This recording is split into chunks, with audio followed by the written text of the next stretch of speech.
have a seat.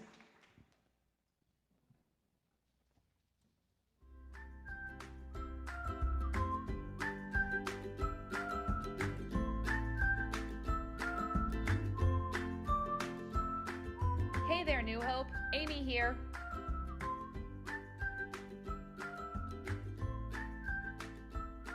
I want to welcome you this morning, whether you're here in the room or tuning in online. Wherever you're joining us from, we are really excited to have you with us this morning. If you're new here or have been away for a while, here's what you can expect this morning. We love to lift up and honor God with music. The lyrics are always on the screen, so we encourage you to engage, sing along, and praise Jesus with us. For those of you joining us in person, we want to provide a safe environment that allows everyone to feel comfortable worshiping here with others.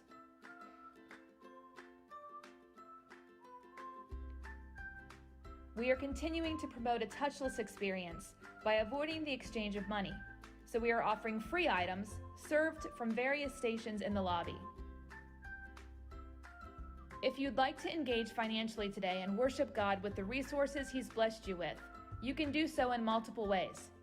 For those of you here in the building, you can drop your check or cash envelope in one of the tall red boxes near the doors. Or you can also use the giving kiosk located in the lobby. Giving online is an option for everyone. Simply choose Donate from the menu on our website, or scroll to the bottom of the screen while on any page and click the green dollar sign. And our newest giving option is Text to Give. Just text the amount to 84321.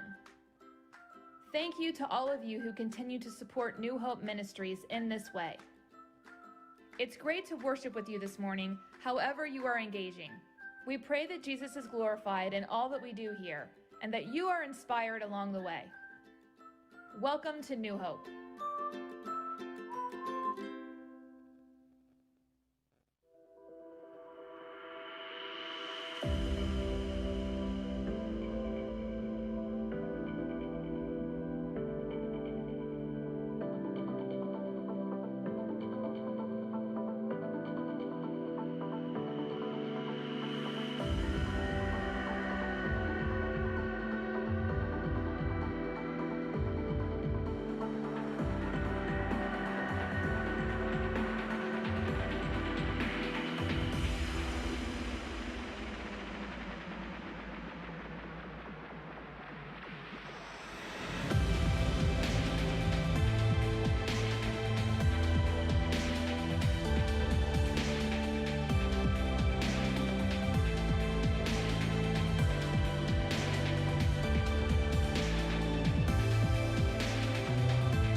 sing like never before.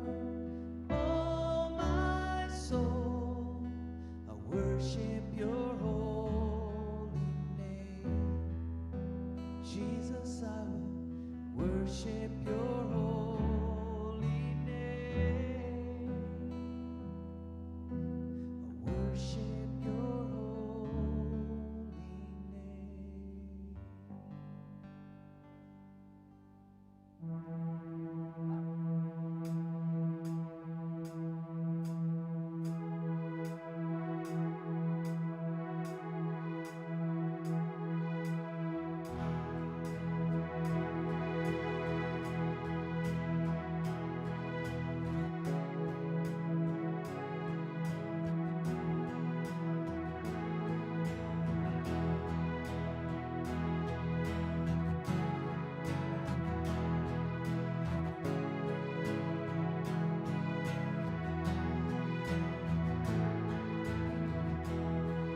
It's time for the sleeper to wake. It's time for the old winds to change. I hear the Spirit say it's time.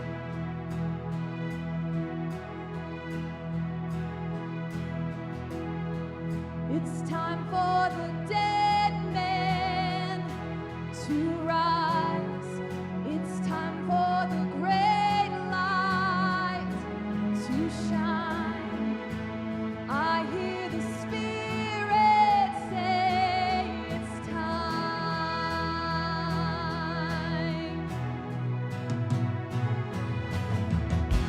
Cling while you heavenly gates.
Let the King of Glory in. Let the King of Glory in.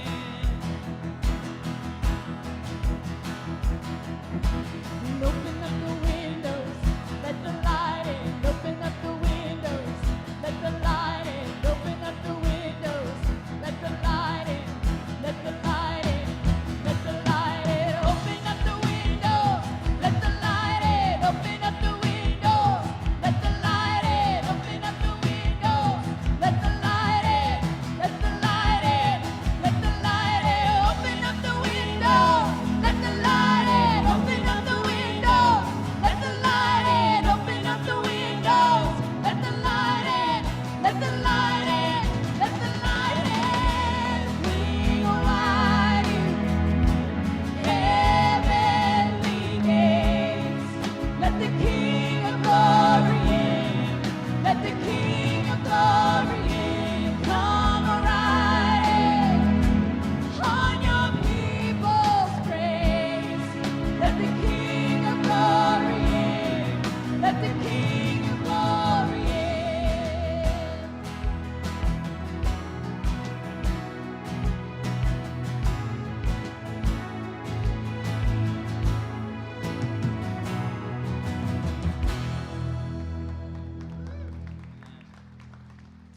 You can be seated.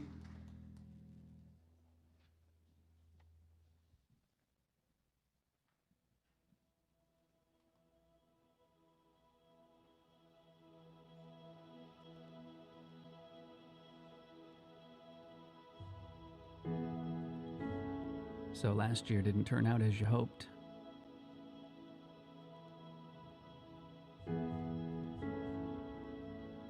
Things took a turn, a bump, a darkened sky. And at times it may have seemed there was no hope.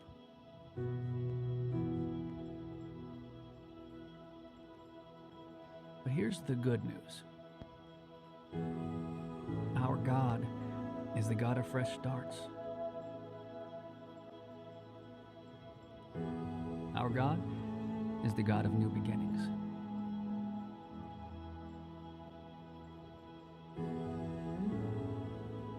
Our God brings new mercies, new compassions, not just once a year, not just when things are bad, but every single morning.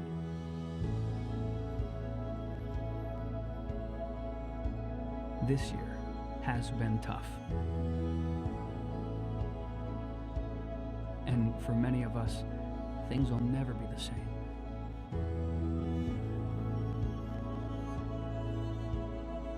But we are here, breathing, maybe smiling, or crying, or shouting, or laughing. But we are here, feeling, maybe fighting, or cheering, or seeking, or grieving. But we are here, living. And we are not alone. Our God is here. Our God is with us. And our God is the God of new creations.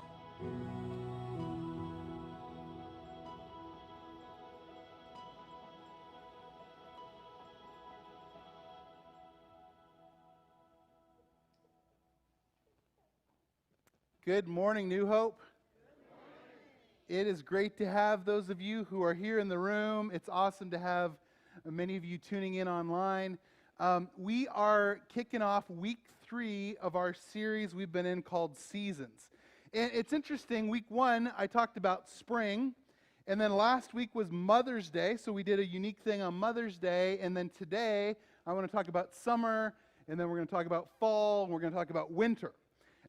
It's cool that this fell on a 5 Sunday month, because if we did Mother's Day for Mother's Day, and then did summer today and then fall was like the last week of the month, we'd have to like leave winter out. Now I know some of you are like, that would be just fine with me to talk about all the seasons minus winter. But even this to me is just a small way of God sort of saying to us, I'm in charge, I'm working things out, I'm going to give you just the right amount of weeks so you can talk about all the things. And isn't it cool to know that God is in control?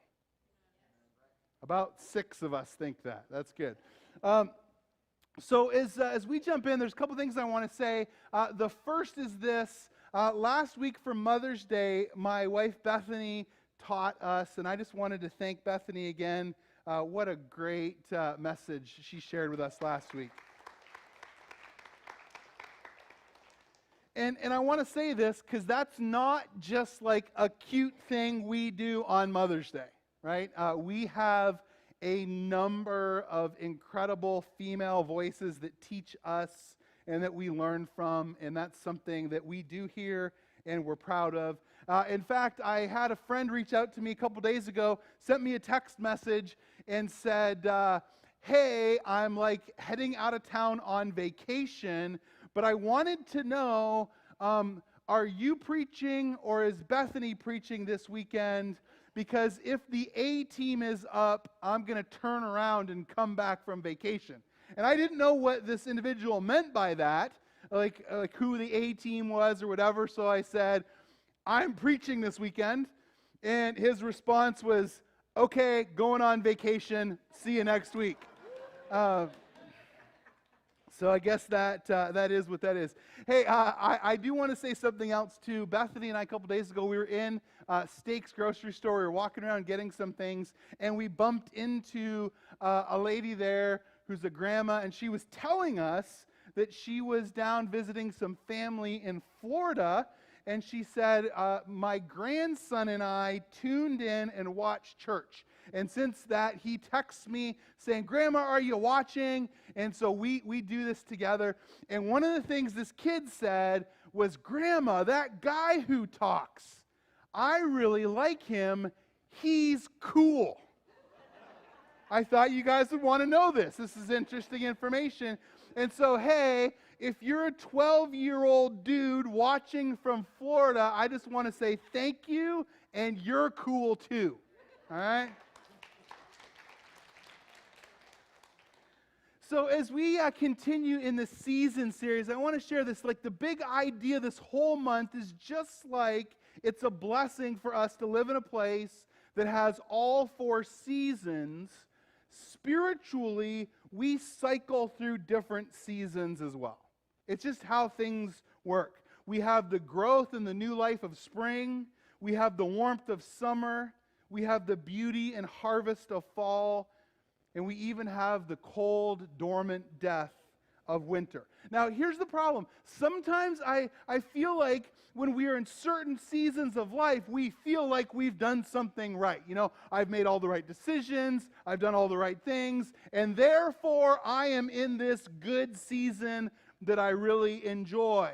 And the problem with thinking that is then, when we're in other seasons, we think we've done something wrong, right? Like this season is somehow a result or a punishment of all of our mistakes in life. The truth, however, is that seasons happen naturally, right? They come and they go. This is how it works. And I love our series graphic because I think our series graphic points out that each season is beautiful. Every season has beauty. And actually, our series verse gives us this small but powerful thought from the book of Ecclesiastes. And I've actually read this verse at every graveside service I've ever officiated. It's such an important reminder from Ecclesiastes 3:1 that says this: there's a time for everything and a season for every activity under the heavens. And then verses 2 through 8 each contain a set of contrasting things. And in many cases we see one as positive and we view the other as negative. A couple examples. There's a time to be born and a time to die. a time to kill and a time to heal, a time to tear and a time to mend. So here's the interesting truth, right? In both the physical and spiritual worlds, every season is essential and has and serves a purpose, right? Every single one. Now, I didn't want to just take this seasons metaphor and contort it to make a spiritual point. So I really did, and I do, kind of want to talk about seasons physically, not just spiritually. So this week I actually reached out to a friend of mine who is the high school biology teacher, Jim Conley, and I asked him for one thought about every season. I said, give me one thing that you would say, here's one of the major positives about every season, and then one thing that's just one of the major negatives about every season, and then just give me like one or two thoughts about the importance of having all seasons instead of just staying in the one season we prefer indefinitely. And so let me give you, a couple weeks ago we talked about spring. I want to circle back to that, give you his spring thoughts. So in general, as we think about spring, here's what he said about one of my two favorite seasons, right? Spring and fall are my two favorites. He said his biggest positive, and some of you are not going to agree with this, not because you won't agree, but just because you're not going to like it. So he said spring's one of its biggest positives, in his opinion, was bugs. Yeah.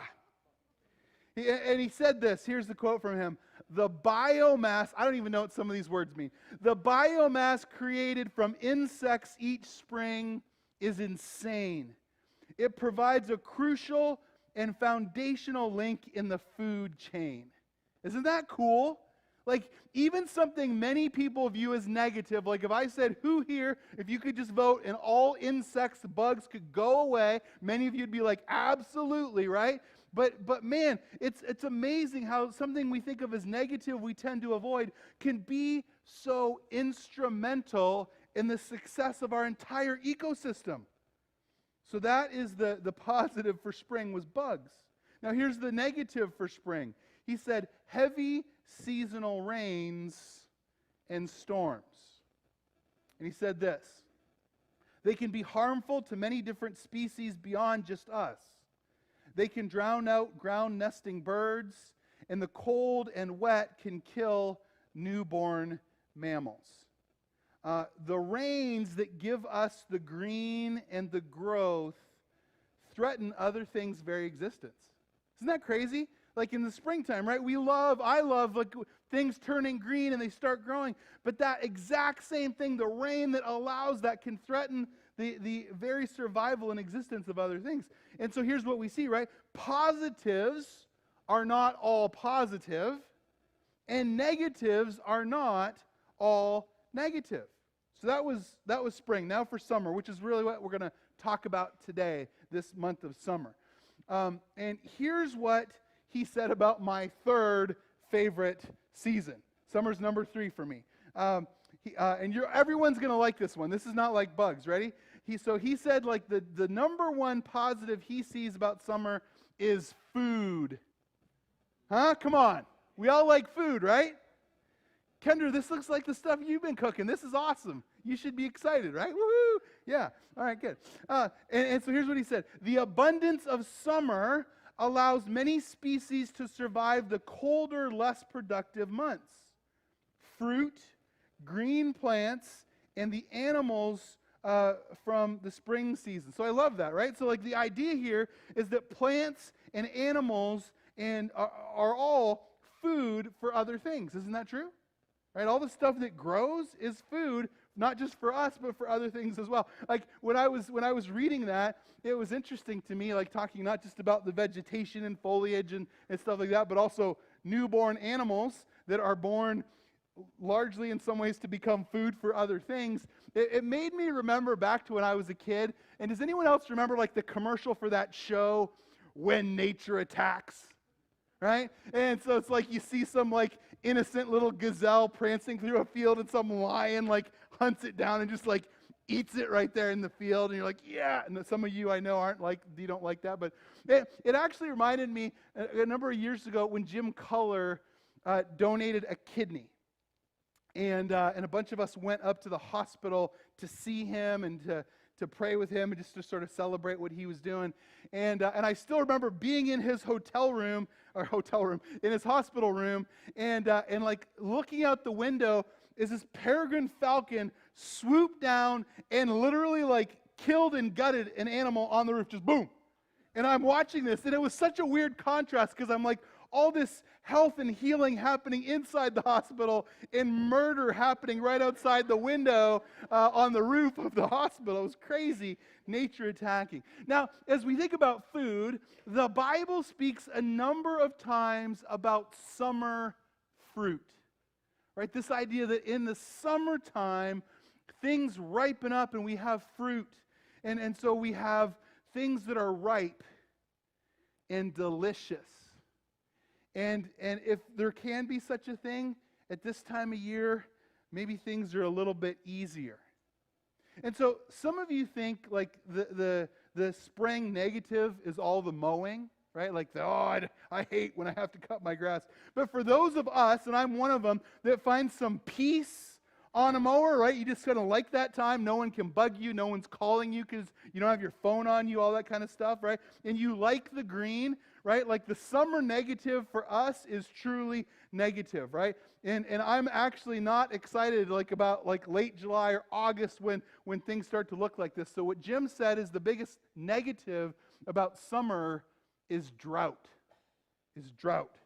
I do not want my lawn to look like this, right? Like that's bad. So here's what Jim said. It's really simple. He said, drought can make survival difficult on many species, whether they rely on water for their environment or even just to drink, right? Even just getting a drink of water can be difficult for animals. Now here's a little bit more about summer. Summer is the hottest season where the earliest sunrise and the latest sunset occurs. The days are longest and the nights are shortest. But watch this, interesting, with the day length decreasing as the season progresses. So a couple thoughts, and you almost feel them in that definition. The first is this: things in the summer and really in every season are fleeting, aren't they? We just like stuff is happening and it's good and we like it, and then before we know it, it's just gone. Things are fleeting. See, for many, the warmth and ease of summer is really their favorite time of year. And last week when I did a little poll and asked you, hey, is spring your favorite time of year or summer? I think summer kind of edged everything else out. People really just like the summer because we have the longest days, right? It gets light the earliest. It stays light the latest. So if you want to get stuff done, if you want to work, you can work starting earlier. You can work as late as you want. You can get more things done. Even if you just want to have fun and do recreation, you can start earlier and you can go later. It's awesome, right? Because we have light and warmth for more time. Now, does anyone else ever notice how the things that we enjoy the most feel like they last the shortest amount of time? You know what I mean? You're loving this. You're like, it's just gone. And then the things that we like the least feel like they stick around forever, right? They last the longest. I hate this season. I want it to be gone. It just feels like it's here forever. Now, this makes me think about kids getting out of school. Any students here really excited about like getting out of school soon? Lexi is, yeah, right? We got some students here for that. Now, there's some teachers who are fired up about this too, right? Yeah. When I was a kid, this was always my favorite time of year. Not like a month from now, but right now, right? Because you kind of are getting to the part of the school year where like all of your meaningful work, all of your assignments, all your big tests, they're done, right?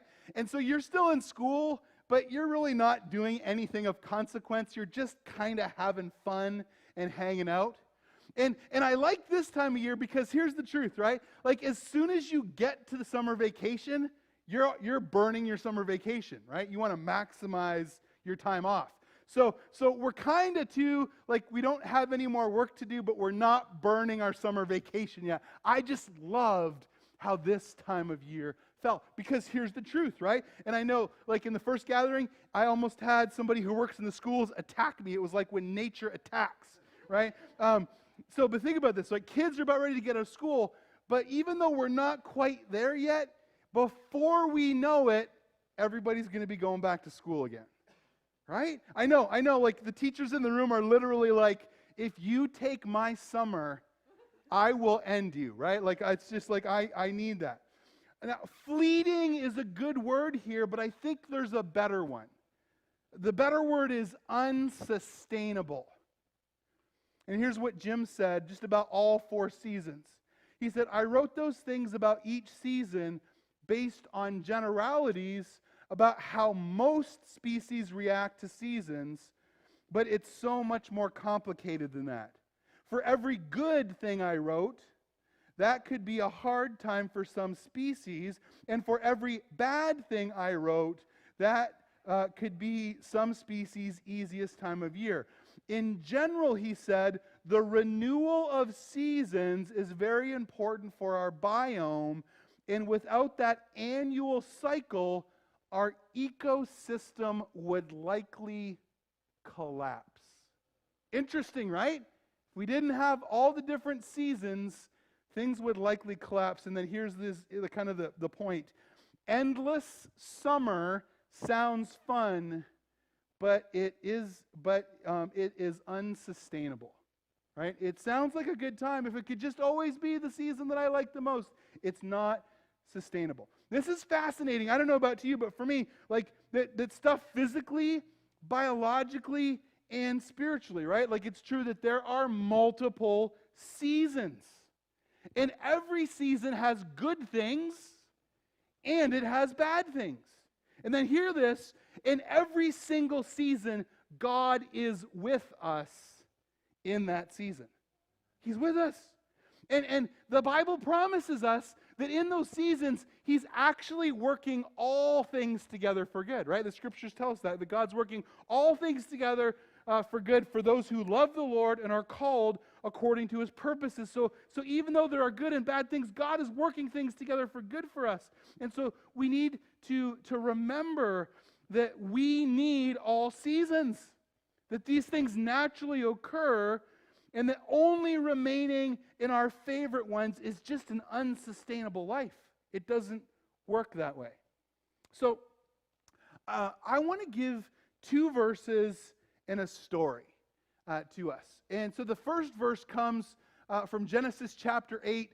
And what's happening here is God has just flooded the earth. And right before our verse, the waters have receded. And Noah has gotten off the ark with his family and all the animals. And so I want to read a couple of verses over you, and then we're going to look at one on the screens. This is what happens right after Noah is off the ark. And the text says that Noah built an altar to the Lord, taking some of the clean animals and clean birds. He sacrificed burnt offerings on it. The Lord smelled the pleasing aroma and said in his heart, "Never again will I curse the ground because of humans." And then hear these words, crazy. Even though every inclination of the human heart is evil from childhood.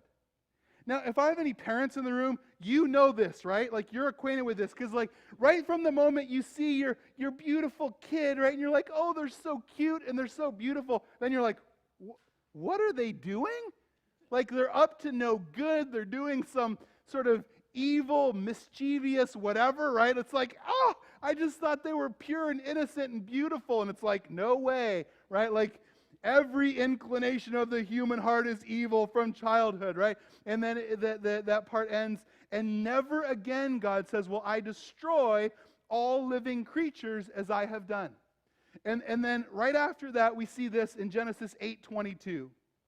As long as the earth endures, seed time and harvest, cold and heat, summer and winter, day and night will never cease. And so the idea here is that God's saying, hey, I had a do-over, right? Like, I hit a terrible tee shot, and I gave myself a mulligan.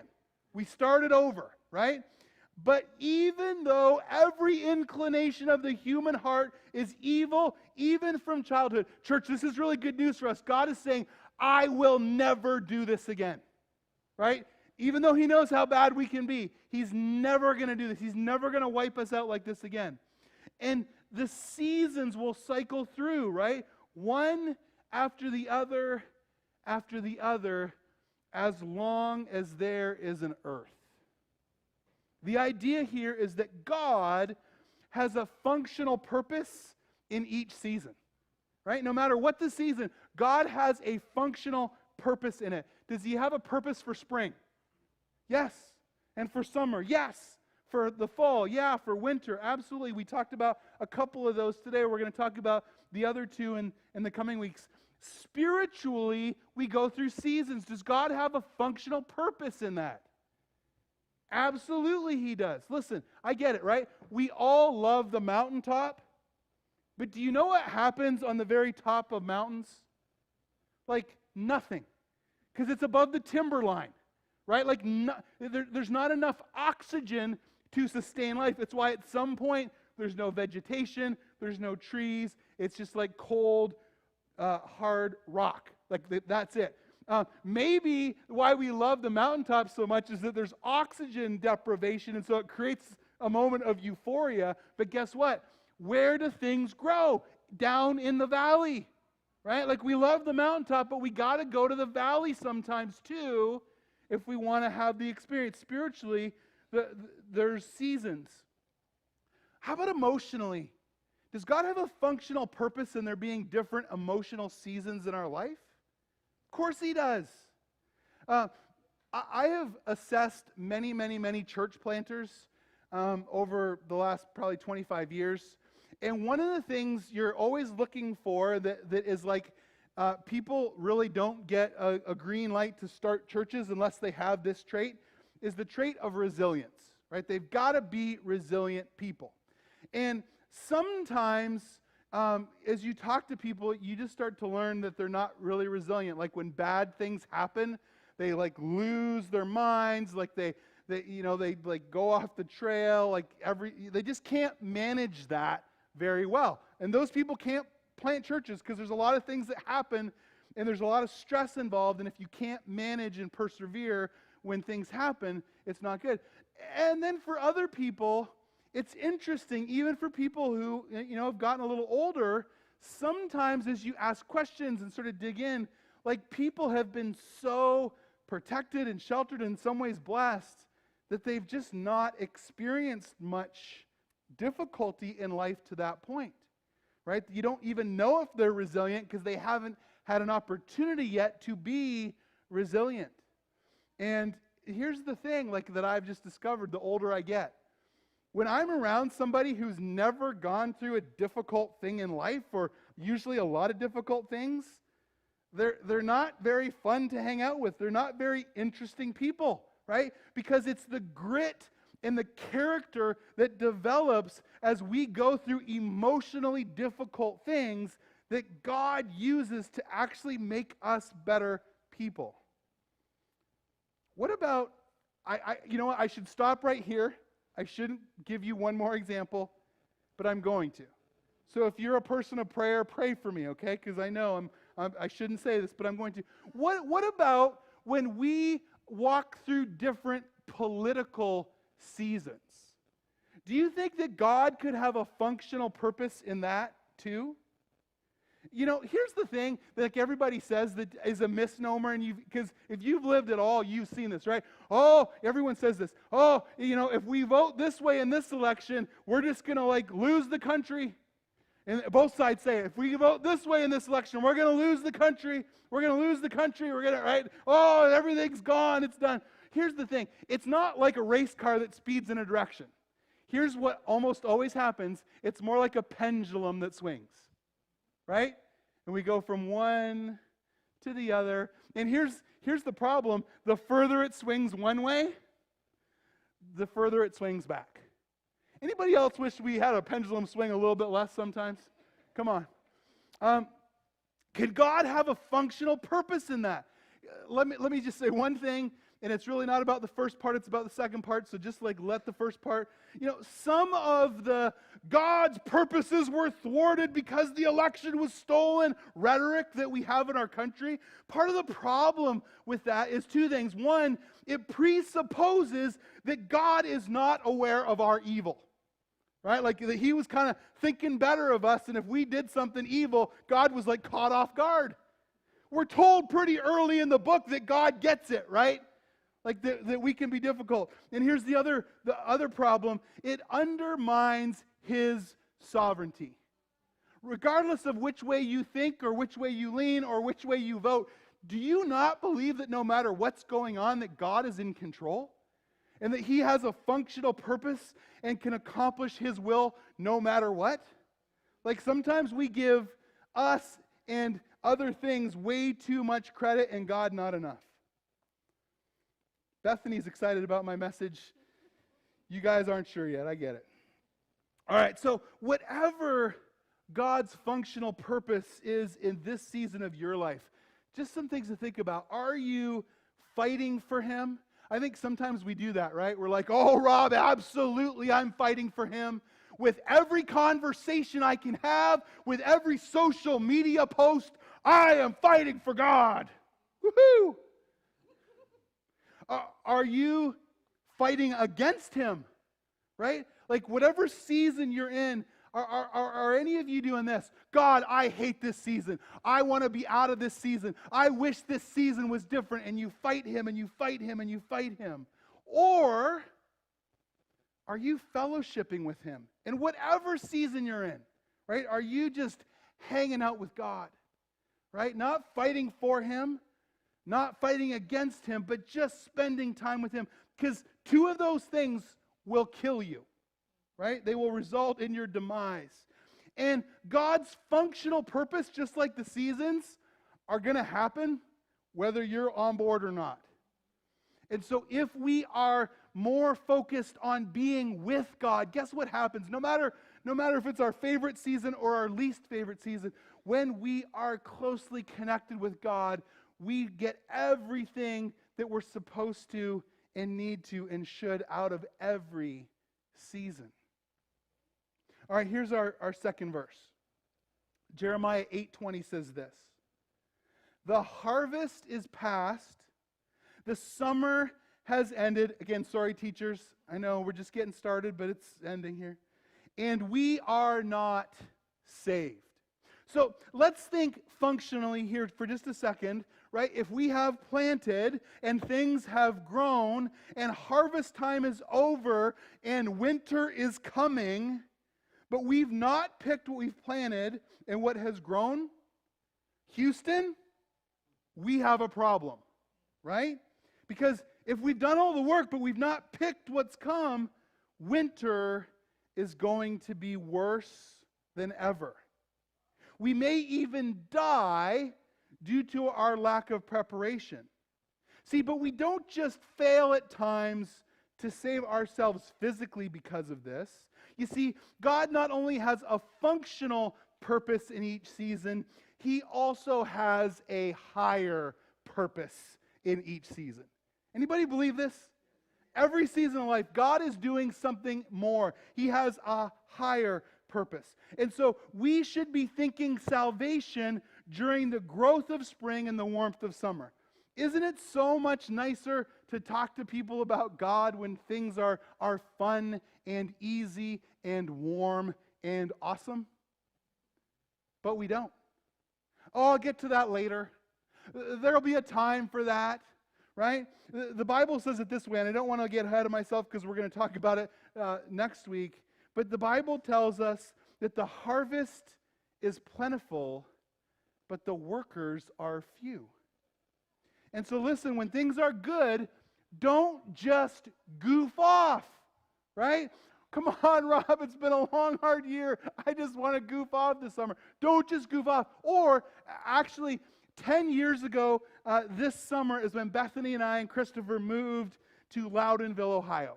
And I still remember one of the things before we moved here that Mary Colas told us was she's like, this is the recreation capital of Ohio. Like people, basically what she was saying is, people just come here to goof off, right?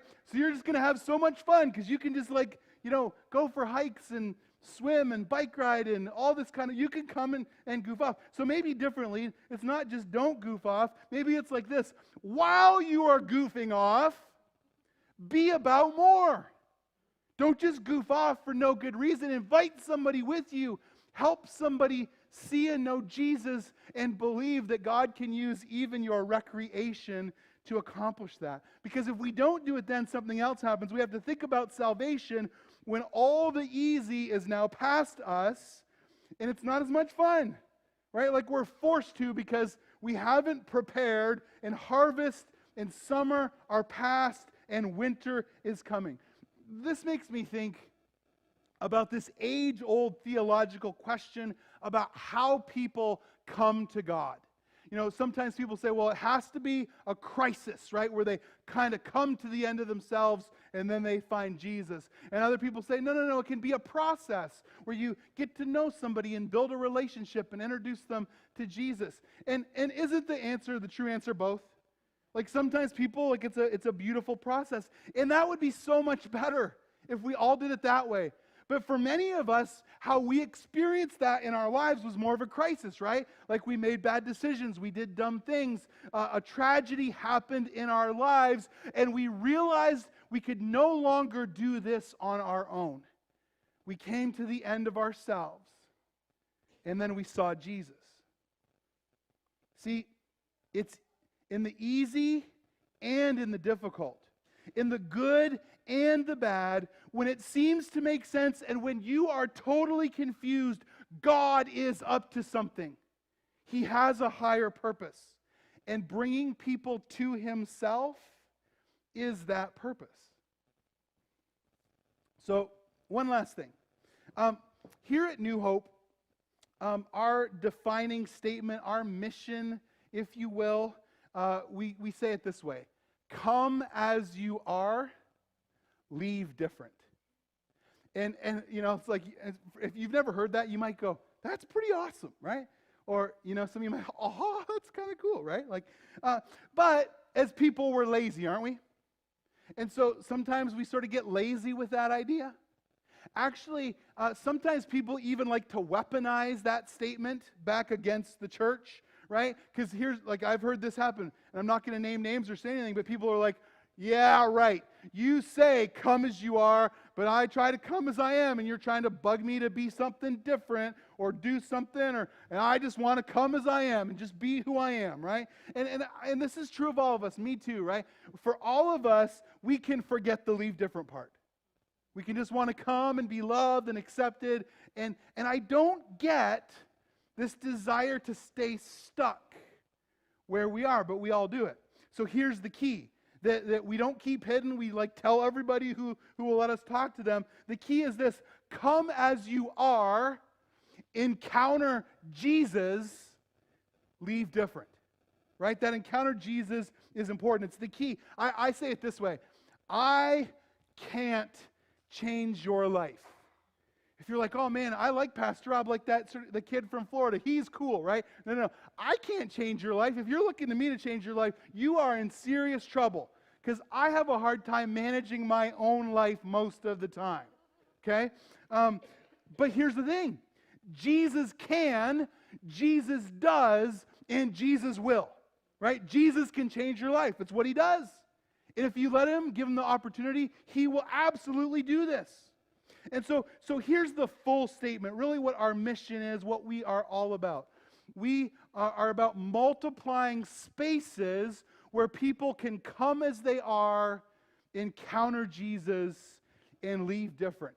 So the kinds of spaces we want to multiply are ones that have radical acceptance. We want to literally love anyone, no matter who they are, no matter where they've been, no matter where they are. We want to love them.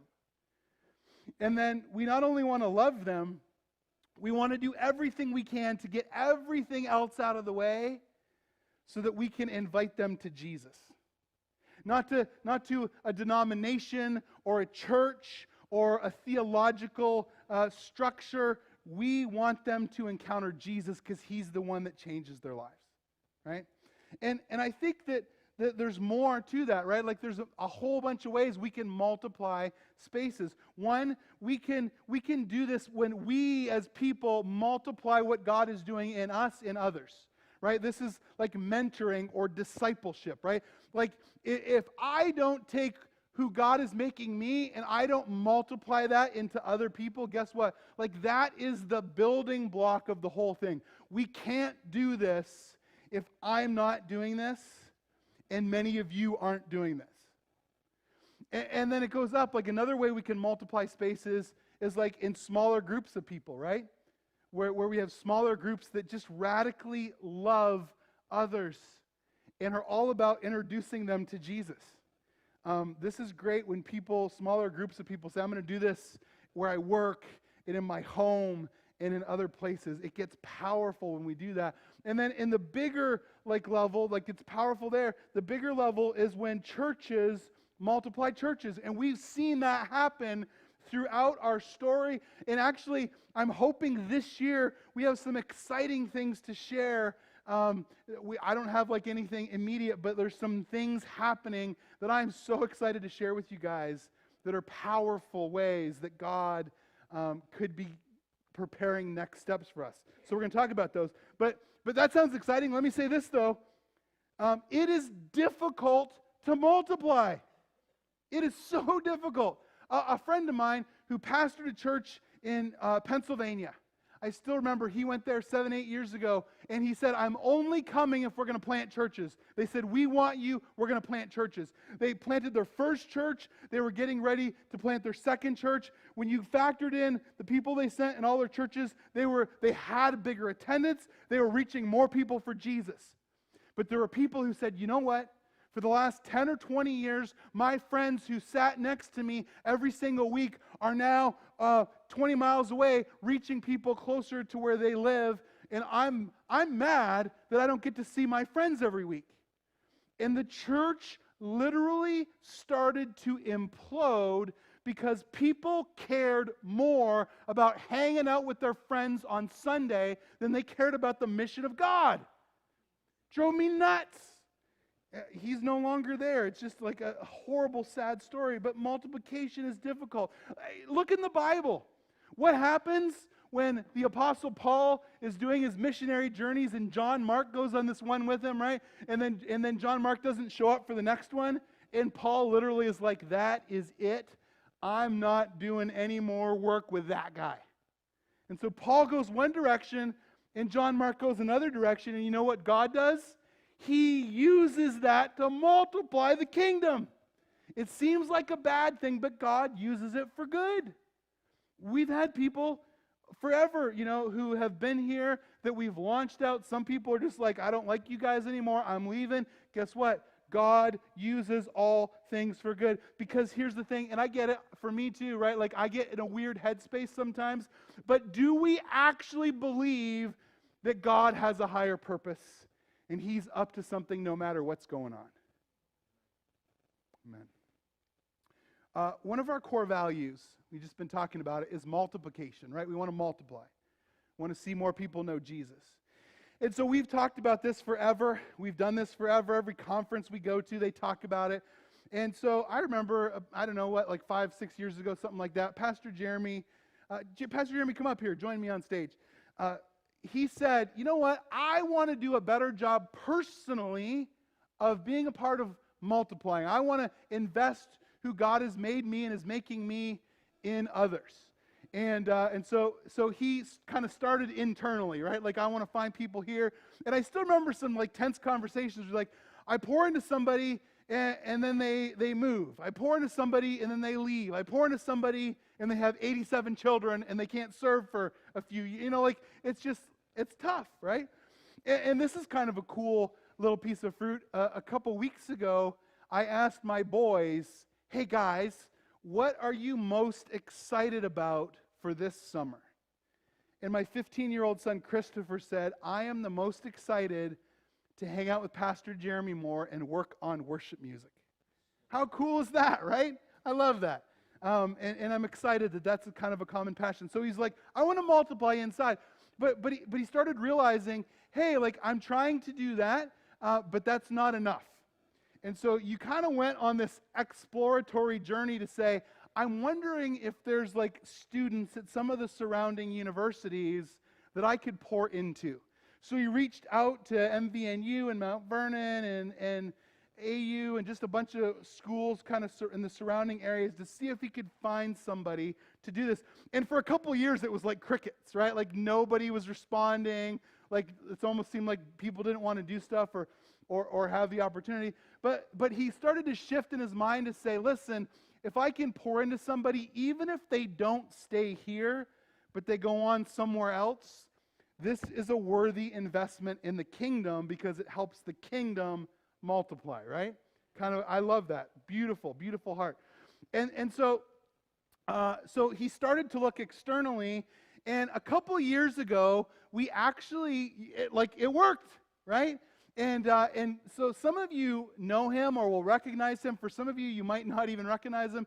But a couple years ago, Corey Myers from Ashland University Seminary, he became the first intern. Corey, will you join us up here? Let's give Corey a hand.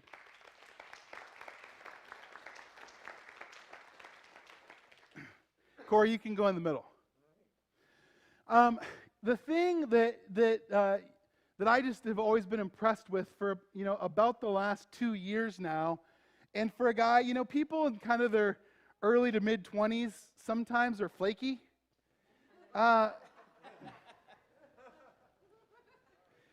But Corey, for the last couple years, like virtually 100% of the time, if he was meeting with Jeremy, if he was meeting with me, if he was coming to just sit in the booth for hours during the week to get things ready for us on the weekends, he has driven down here. He has been consistent. He has been faithful. Now, we've given you a little bit of food, but we've given you zero money. And for years, you just keep spending gas money to come down here and learn and be invested in and to invest back in us. So I wanted you to hear that not only because it's true and fits with today, but Corey has all of his assignments in. He is graduating from seminary, and this will be his last official weekend with us.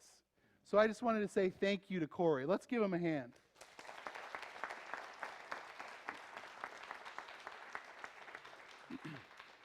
Now, I want to tell you one more thing. And I know, some of you might, get offended by this, so just please don't.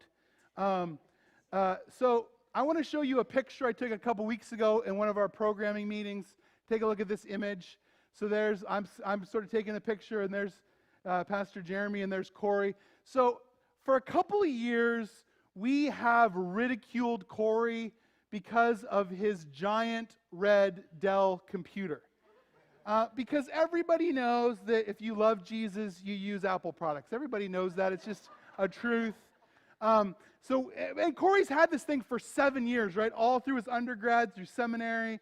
And our joke has been, so don't get, is like his giant red computer isn't like because Santa gave it to him. It's the dude in the other red suit, right? Like that using that somehow is akin to worshiping the devil.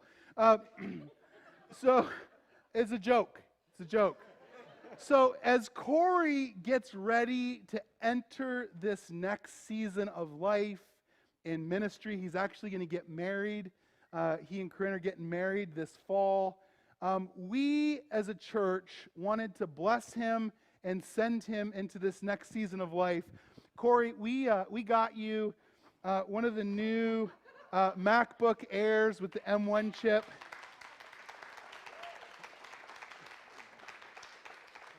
Here, you can have that. So you no longer have to live in sin. And I mean, actually, let's just talk physically, right? Like, I don't even know how your back has withstood holding that giant computer, for all those years. But seriously, brother, we love you. We thank you so much for your investment in us. We want to give a little bit back to you, and we hope that this is a great blessing to you. Let's pray for Corey. as we end today. Jesus, I just want to thank you so much for my friend and my brother. God, I thank you for these last couple years, just being able to get to know him. God, I thank you for his faithfulness. God, I pray that you would bless he and Corinne as they get ready to be married in the fall. And as he graduates and then just kind of journeys into his life, God, I just pray that it would be a season of spring and summer where there would be growth and warmth, that life would come easier, and that you would just bless him in every way. God, we thank you for the gift that he has been to us, and we pray in the powerful name of Jesus that he would be an incredible gift to you and your kingdom. We ask these things in Jesus' name. Amen. Amen. Thanks, brother. So one question for us before our closing song. Will you help gather summer fruit while it is still here to be picked? Such a simple question, right? I know for many of us, we think this. Rob, I will, and I would, but I can't because fill in the blank. Whatever your answer to that is, right? For some of us, we would say this.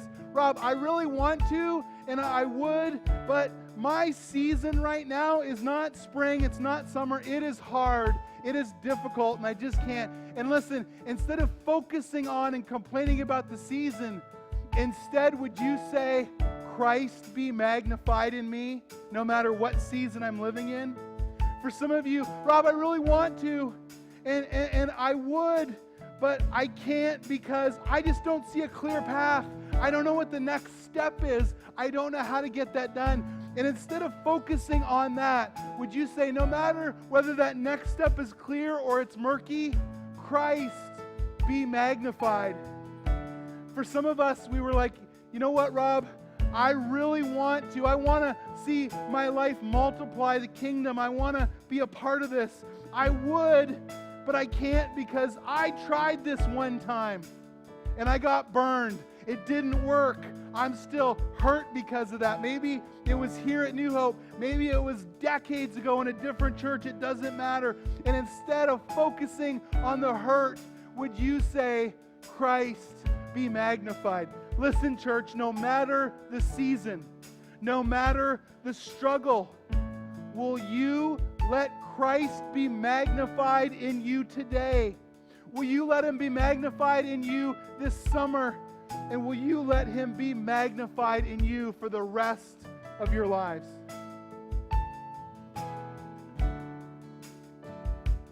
Were creation suddenly articulate with 1,000 tongues to lift one cry? Then from north to south and east to west, we'd hear Christ be magnified.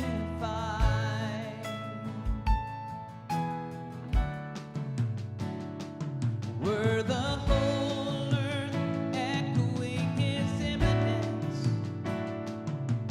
his name would burst from sea and sky, from rivers to the mountain tops, we'd hear Christ be magnified.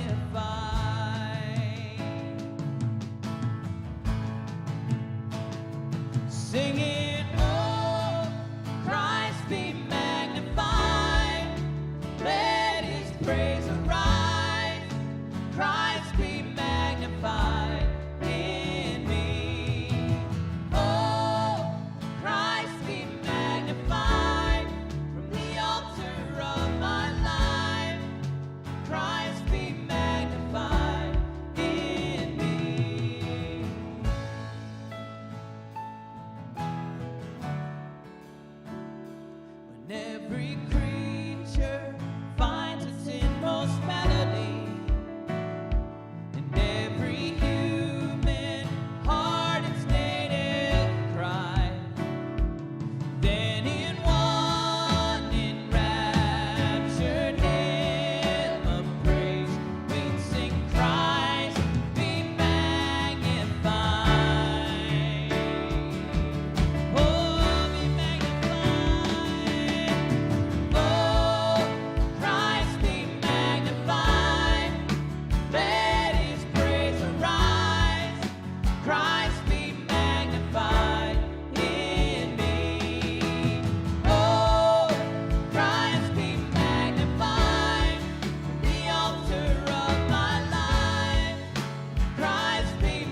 I won't bow to idols. I'll stand strong and worship you.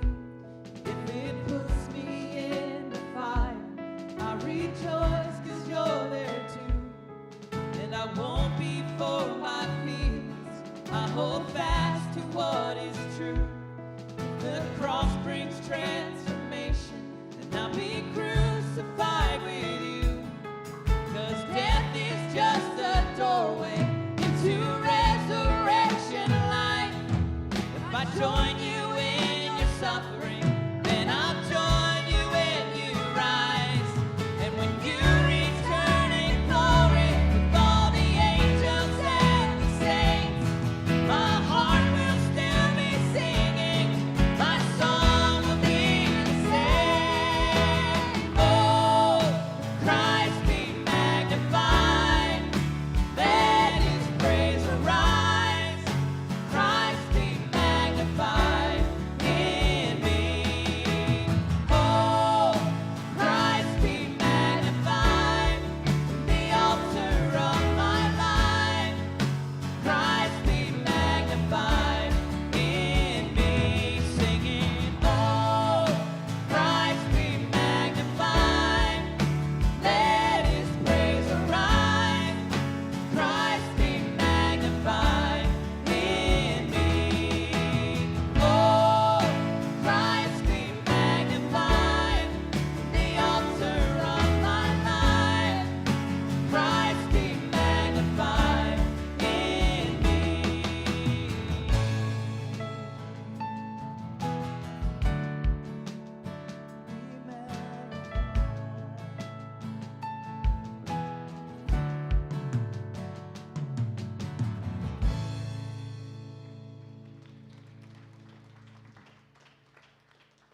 So during walkthrough this morning, I told Mark, I said, well, when I go up on stage during a message, I'll just use my microphone. And Rob was like, oh, you're not speaking, you're just eye candy. And I was thinking as I was sitting out there, I was like, well, he kind of forgets that I get to talk last usually up here. So I was thinking that, you know, when the communication was misinterpreted from the kid in Florida, I'm pretty sure he meant the guy that talks at the end. But then I was thinking, you know, maybe he didn't say talk, maybe he said walk, as in, you know, walking up and down the bass guitar. So he's probably talking about this, you know, guy back here in the back. That's the cool guy that never talks. Yeah.